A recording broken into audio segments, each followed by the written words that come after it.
Hello বন্ধুরা, আমি অনু update with অনু চ্যানেলে তোমাদের স্বাগত। আমি চলে এসেছি কথা সিরিয়ালের আপডেট নিয়ে। কথা সিরিয়ালে দেখা যাচ্ছে অঙ্কিত আর জুনি একসাথে বাড়ি ফিরছে ক্লাস করে। জুনির মনটা খারাপ যে সে কোনোভাবেই ভালো করে ক্লাস নিতে পারছে না, কোনো স্টুডেন্টস তাকে মানছে না। এইদিকে অঙ্কিতের নতুন প্রেমিকাকে নিয়েও জুনি খুব চিন্তিত। বাড়ি ঢুকতে না ঢুকতেই নতুন প্রেমিকা চা পাতা নিয়ে চলে আসে, যে চা পাতাটা আমাদের অঙ্কিত পছন্দ করে। সেই চা পাতা অবশ্য বাড়িতে শেষ হয়ে গেছিল, তার প্রেমিকা যে কি করে জানলো সেটাই। এ আবার অঙ্কিত আর জুনিকে পাশাপাশি দেখলে সহ্য করতে পারে না। জুনি তার লাইফে আছে সেটা সে মেনে নিতে পারছে না, তাই জুনিকে তাড়িয়ে সে নাকি এন্ট্রি নেবে, আর সে যেটা চায় সেটাই তাকে পেতে হবে। এইদিকে চিত্রা ভাবে এই মেয়েটাকে আমায় কাজে লাগাতে হবে, আমার ছেলে আর ছেলে বউয়ের মধ্যে ডিস্টেন্স ক্রিয়েট করতে।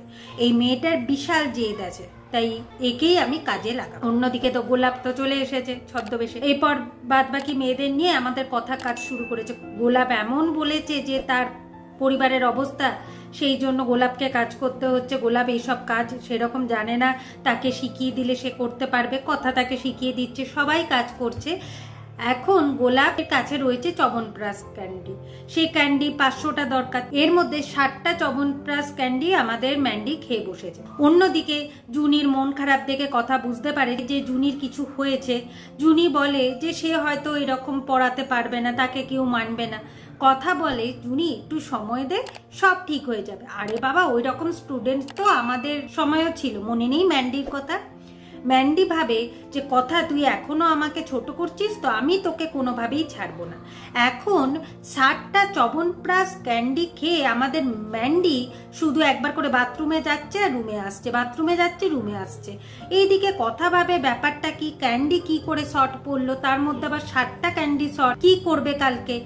আর এই গোলাপের আসা যাওয়া দেখতে গিয়ে দেখে যে তার চুড়িদারের ওড়নায় একটা পুটুলি, সেই পুটুলিটা খুলে দেখে ক্যান্ডির কাঠি আর কভার গুলো পড়ে আছে, আর গুনে দেখে সেটা 60টা। গোলাপকে সত্যিটা স্বীকার করতে বলে। গোলাপ তো এখন সত্যিটা স্বীকার করে বসেছে যে হ্যাঁ, তার এতই ভালো লেগেছে যে সে 60টা চবনপ্রাশ ক্যান্ডিকে বসে আছে। আগামী পর্বে দেখা যাচ্ছে যে এবি কথাকে বলছে যে কথার জন্য নাকি কিছু একটা চমক আছে।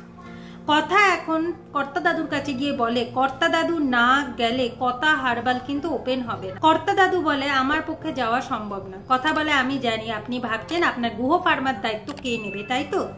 আপনার গুহ ফার্মার অনেক বড় ক্ষতি হয়ে যাবে। আচ্ছা, আমি কথা দিচ্ছি, পাচক মশাই নিজের ব্যবসাও যেমন সামলাবে, গুহ ফার্মার দায়িত্বও নেবে। তাহলে তো আপনি আমার কথা হারবালে যাবেন। তো বন্ধুরা, তোমাদের কি মনে হয়, এবি কি কোনোদিনও গুহ ফার্মার দায়িত্ব নেবে?